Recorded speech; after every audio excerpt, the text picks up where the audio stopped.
hiding in plain sight. Teens are using secret apps parents don't even know about. Some of them may blow your mind. You have 15 minutes to grab your kids' phones before our story. Plus, they need to be put to sleep because they are mean dogs. A woman and her dog attacked for the second time by the same pit bulls. We confront the owner and break down the laws in Florida. And what three detectives said to each other moments after a deadly shooting. First Coast News at 11 starts now. But first, tonight at 11, you're taking a look at a fire that damaged 3 townhomes in Ponte, Vedra. This 2-alarm fire happened at the Tifton Cove subdivision that's in Sawgrass. Now tonight we know that no one was injured in this fire. 3 dogs were rescued. No word yet on what started all of this, but the fire marshal is investigating and you can count on an update as soon as we get more information. Also tonight, we have new details surrounding the officer-involved shooting that left a suspect dead and ended with 3 undercover officers arrested. And we now know the conversation that led up to those officers being arrested. First Coast News' Stephen Dial is live tonight at the Jacksonville Sheriff's Office with the latest. Stephen?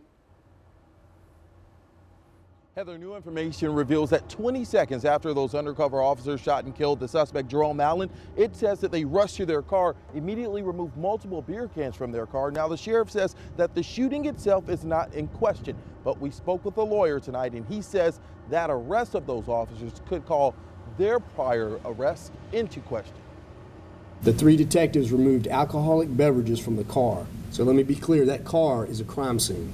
The alcoholic beverages are evidence and part of that crime scene, and their removal is against the law. Last week, Jacksonville Sheriff Mike Williams called the evidence against 3 of his officers clear-cut. Earlier this month, 3 undercover officers were doing a drug deal when they say Jerome Allen pointed what looked like a gun at them. The officers shot and killed Allen. The officers' conversations were recorded during the incident. Court documents show 20 seconds after the shooting, Officer Keeves and Turner discussed removing beer from the car. Keeves says, "Hey, get all the beer." Turner replied, "Yeah, get all of that expletive." Keeves then says, "How far I got to go with these beers?" Turner replied, "As far as you can." Minutes later, Keeves says, "We're good. I got rid of them all." Officer Griffiths asks, "Is there any in the back?" The documents say there were 4 Natural Light cans and a bottle of Miller Lite in the vehicle. The sheriff says undercover officers can use beer as props, but removing them from a scene is a crime. The 3 veteran officers were arrested for evidence tampering and placed on leave. His testimony cannot be relied upon. Former Assistant Public Defender James Boyle says this incident could put past cases in jeopardy. He says the credibility of an officer is vital in low-level drug busts, when the officer is often the only witness to the crime. This officer's own employer has made a determination that at a crime scene, these officers tampered with evidence, compromised the integrity of a crime scene, and therefore their testimony cannot truly be believed. Now, there are 2 important things to remember. The sheriff says that the shooting itself at this time is not being called into question. The other thing the sheriff says is that this is still a very active investigation. Reporting live from JSO downtown, Stephen Dial, First Coast News. Tonight, a Jacksonville man is planning to put his dogs down after a vicious attack over the weekend. His pit bulls attacked Kim Anaheim and her dog, leaving them both with deep gashes like you see in this picture. But this isn't the first time this has happened. Anaheim says her pet Chihuahua was attacked and killed by one of the same pit bulls back in 2015. Today, we confronted the owner of those dogs. He was on the side of the building with her dog. I never saw him. I clipped baby girl's leash on, and somehow it popped off and she pushed the door open, and next thing I know, we were rolling on the ground, scuffling where I got bit and, trying to break everything up.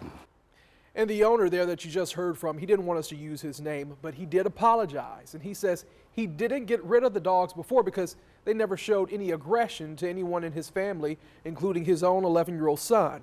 He's now waiting on animal control to come get the dogs. Meanwhile, the victim is pursuing legal action as well as plastic surgery due to the gashes that you saw there on her face. And tonight we are digging deeper. You may be wondering what could happen to your dog if it ever bites someone. Does it get put down? Well, according to Florida law, animal control will first investigate whether the dog should be classified as a dangerous dog. A dangerous dog has either aggressively bitten, injured, or killed someone, or has been used for dog fighting or chased someone on public property in a menacing fashion. Now, if it bites someone after it has been classified as a dangerous dog, it will likely be put down. And it's important to note that the dog owner does have a right to appeal any initial or final determination classifying the dog as dangerous. The grocery store industry has announced a change that they're hoping will cut down on waste and save you money. I know you like to hear that. So how many times have you wondered if the food in your kitchen was still safe to eat after the date on the label passed? In fact, this was something I was just thinking about this past weekend.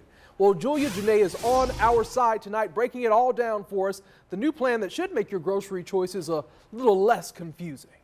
There's a consensus that these printed dates aren't always clear. It is a little bit confusing. I've actually went into the store and bought something that had been expired for like a week. There's almost a dozen different ones. Fresh until, use or freeze by, best taste by, sell by, and this matrix looking code. You don't really pay attention to it, so most of the time people are like, oh, it's bad, I'll just throw it out. The grocery industry is now planning to get all food using the same stamp system. The new system would do away with the running list of expiration dates and limit it to just 2 dates. A best if used by date, which is when food may no longer taste the best or has gone stale, and a used by date for when food has a safety warning and is no longer fit to eat. An estimated 40% of food goes to waste each year in the U.S. The Grocery Manufacturers Association estimates close to 10% of food waste comes from consumer confusion over product labels. I would much prefer them to put the straight date on there is when it's no good at all. Walmart, along with several other grocery store chains, have already agreed to implement the 2-label system. Grocery stores have until 2018 to get on board. I think it'll cut down on waste and confusion and anxiety in the consumer. That's certainly a step in the right direction. On your side, Julia Janae, First Coast News. Big news tonight from the largest company headquartered here in Jacksonville. CSX is letting go of 1,000 employees in management positions. And those employees, we're told, won't even know if they're on the cut list until the middle of March. So how will this impact the local economy? Well, it's too early to know just yet. CSX says it will create severance packages for those who are being let go, and they will leave in March. More than 40 Outback, Carrabba's, and Bonefish restaurants are closing by the end of the year. The Jacksonville Carrabba's has already closed for good. Officials say the Regency location closed on February 15th. A spokesman says all employees were given a severance package and the company is working to find them positions at other restaurants. Well, you could call this next story Gracie's Victory March. You see her right there. We promise we're going to explain this video in a minute. It's pretty interesting. And it's all about something we didn't even know existed on our First Coast. And we're betting that you'll love this story, especially if you believe in rescue animals. Jeannie Blaylock has this inspiring story tonight. Yeah, truly, she was on death row, and she was to be euthanized the next day. How much do you love this dog? Immensely. It all starts in Miami. Either somebody was very brutal to her, or they assume a car hit her. So she couldn't walk at all? No, ma'am. She's dragging herself down the streets. She could pull her back end with her front end. Her front end was very muscular and very sturdy. But then at the kill shelter, somebody takes this video and puts it on Facebook, marked urgent. The hand is showing how gentle and kind she is, that she's not snapping at them or anything. Susan can't resist. And when she gets to Neptune Beach, to Susan... When we first got her, she was 41 pounds. Now, though, begins what you could call Gracie's Victory March. It's a type of therapy, very unusual. In fact, I had never seen it before. Not bad. It's canine rehab therapy. We're at the affiliated veterinary specialist in Orange Park. She's gonna drink it. She says, this is good. It's like a big bowl of water. Erin White, her therapist. Jessica's giving her treats that keep her focused and walking forward. The water's creating resistance for her. You're seeing her final therapy session. By the end of her therapy, she should be able to be a completely normal dog. The work for months to build up her back end. So her quadriceps, so this muscle belly right in here. The water's warm, it's 90 degrees. Hi. Oh, I'm sorry, I'm distracting you. Go back to work, go back to work. You can go 20 minutes now. When she first started, she could only go 2 minutes at a time, and then she had to rest. So this is really good progress. This was February last year. He's so happy. That's a good girl. Stronger, but still. She can't navigate stairs. So now it's a year later, and I cannot wait to show you this. I'm at Gracie's house in Neptune Beach, and watch this. Look at this. Come on, girl. There she goes. Good job. Good job, Gracie. Look how strong you are. She could not have done this. No way. A year ago. Good girl. Good girl. Yeah, good girl. And remember this picture. So skinny, only 41 pounds. Well, check her out now. 60 pounds plus. She's such a happy girl. Gracie's dad, Preston. And look at those muscles. So glad to see her progress. All those hours on the treadmill and all that love for a dog nobody else wanted. It's just good. She has definitely been a blessing to our family, for sure. Oh, that is good. What a great story from Jeannie Blaylock there. And Gracie often has furry friends at Susan's house. She drives hundreds of miles each year to pick up foster dogs and to save their lives. And maybe this story's motivated you to adopt a rescue dog or a rescue cat. Right now, the Jacksonville Humane Society has 23 dogs and 36 cats available for adoption. All right, parents, I have a question for you tonight. When is the last time you picked up your child's cell phone and actually looked through it to see what's on it? Well, nearly 60% of teens use apps their parents don't even know about, and many have what's called Finsta. Do you even know what that is? Well, take a look at this. At first glance, these look like some run-of-the-mill calculator apps, but they're anything but. So don't go to sleep just yet. Get up and grab your kid's phone to see if they have any of the apps that we're about to show you in 3 minutes. It's all part of our special series on what parents don't know. I feel like I'm pretty tech savvy. I learned a lot by watching this. Me too. And there's some video that you really have to see tonight. A group of teenagers falls through on an icy pond. You can't. Hold on. Take a look at that. Up next, who sprang into action to rescue them? And here it comes, the rains. As expected, the stormier weather headed towards central and south Florida, but some of this energy will rotate toward the first coast. We'll take a look at the headlines for each of our different counties in just a few moments.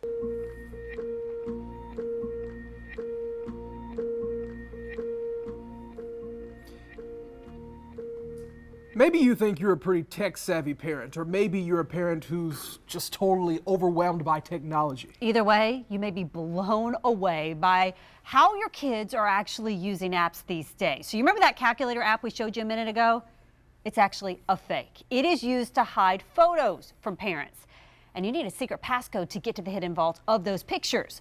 Well, things like that are just scratching the surface when it comes to what parents don't know. And tonight, teens themselves explain how they're outsmarting you in our series, If Parents Only Knew.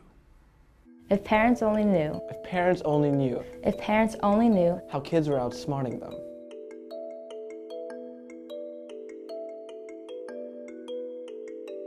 Parents don't know that Facebook is dead.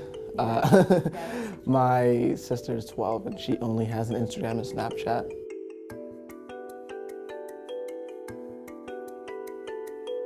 You can make it private and you only follow your friends and like it's not your real name. There's a tendency to post a lot more risque or something that you don't want anyone to see on your Finsta. Parents should be shocked to see some of the stuff I see on my friend's Finsta.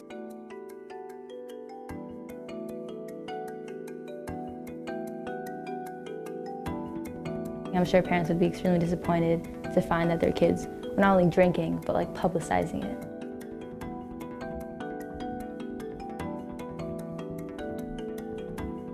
My younger brother, he did the reverse and tracked my dad's phone to see how far he was to get to him before if he was doing something. If he was home alone or he was like waiting to get picked up from school, he would track my dad to find him other than the other way around. Have a very open conversation with them saying that if you really don't trust me or don't want to talk to me, the path is still open, and I'm willing to talk to you about it. I think the worst thing is when your parent reacts too much, too angrily, or and you shut down inside yourself other than being willing to talk to them. Okay, so if you've looked on your child's phone and you've seen something maybe you were unsure about, well, we can help you. We've put together a dictionary, an app dictionary online. It's an A to Z guide on the uses and abuses of apps, and you can find it right now on firstcoastnews.com. It'll really get you up to speed. We also have a quiz there, a quiz I took just a minute ago to test your knowledge of the apps that kids are using. So you can find that on our website, firstcoastnews.com, also on your mobile phone. And I was surprised. I think I'm very tech savvy, and going through that, I didn't know several of the questions. So check it out and get up to speed and see what your kids are really doing. That's Snapchat, I know that right there, but I have no idea what that is.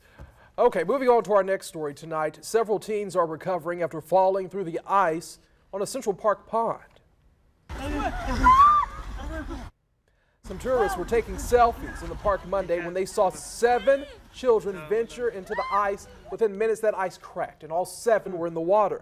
One tourist grabbed a ladder while 2 Good Samaritans dove in the water and rescued them. I actually saw the interviews with those Good Samaritans. Yeah.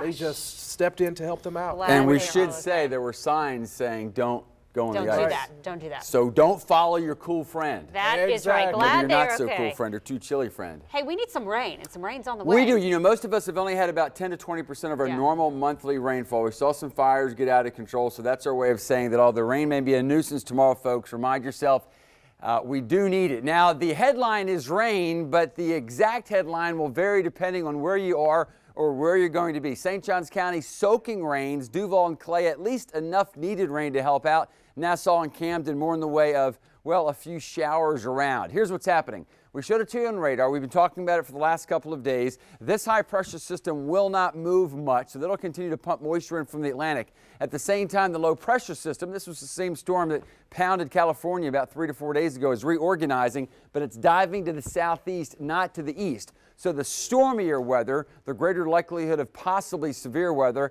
that's going to tend to be over central and south Florida. But with us being between the low and the high, there will be enough energy and moisture kind of kicking back our way so that we're going to have some rain around, some showers around. The type of precipitation will depend on where you're going to be. The greatest risk, the best chance of some steady rain will be for those of you nearest the beaches, maybe going to make it to 70 degrees out there. Barometer watchers, note this. That's a pretty significant drop in the barometer. That just means more lift in the air. The more lift in the air, the better chance for needed rain. As far as thunderstorms, the greatest risk will be the farther to the south you are or offshore, because that's where the warmer waters will be.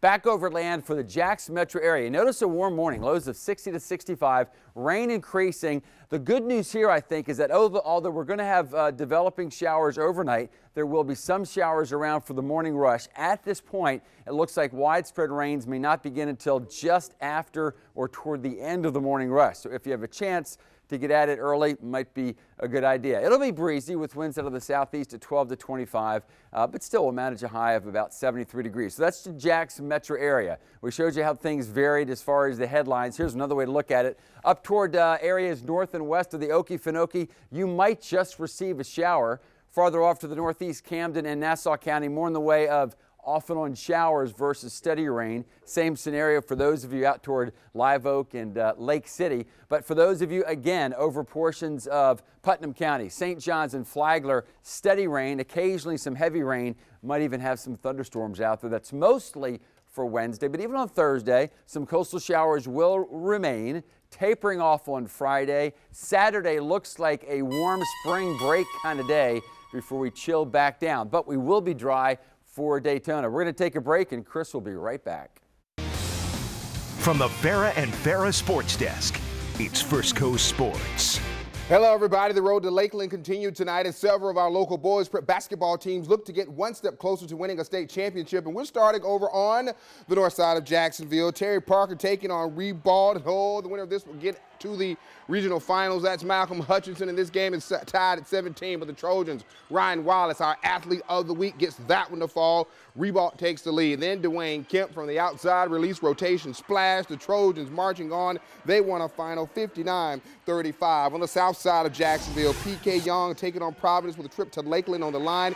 Pick it up early in the Blue Wave. Let me tell you something. They had that thing going on. Byron Smith is going to lead the break here. Blue Wave up by 5. But Providence isn't one of the best teams in the state for no reason. Let me show you why. Cal Marlin draws 2 defenders, kicks it over to Chari Archie, who pop locks and drops that three-pointer in. Providence in front by 1, their first lead of the night. More Stallions. Marlin again leading the break. He gets it to Aaron Freeman. There he is under the basket. Providence going back to Lakeland again. They won a final 58-45. The 13th ranked Florida Gators at home tonight taking on South Carolina. The Gators looking to win their 9th straight game. The man of the night was named Kevon Allen, and don't believe me, just watch. Allen, where are you? There he is. Gators on the fast break, and he's got the jam, jam with a dab of ranch. Gators up big. Second half, more Allen making it look real easy. Oh, whoop, there he is. Florida wins its 9th straight, 81-66. They'll face Kentucky Saturday.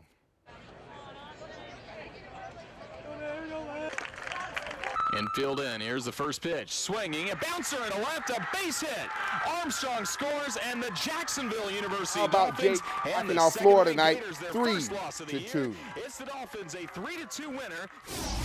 Another Earnhardt will be in Daytona this year, Jeffrey Earnhardt. He will make his Daytona 500 debut. Come on back to me, Jack. He's the grandson of NASCAR great Dale Earnhardt Sr.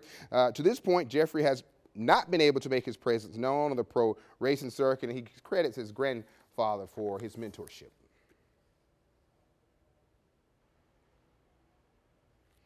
As a kid, seeing how many times my grandfather fought time and time again trying to win the Daytona 500, and then now to be able to participate in it and get my go at trying to win one, it's something that you dreamed of as a kid. Now I'm here doing it.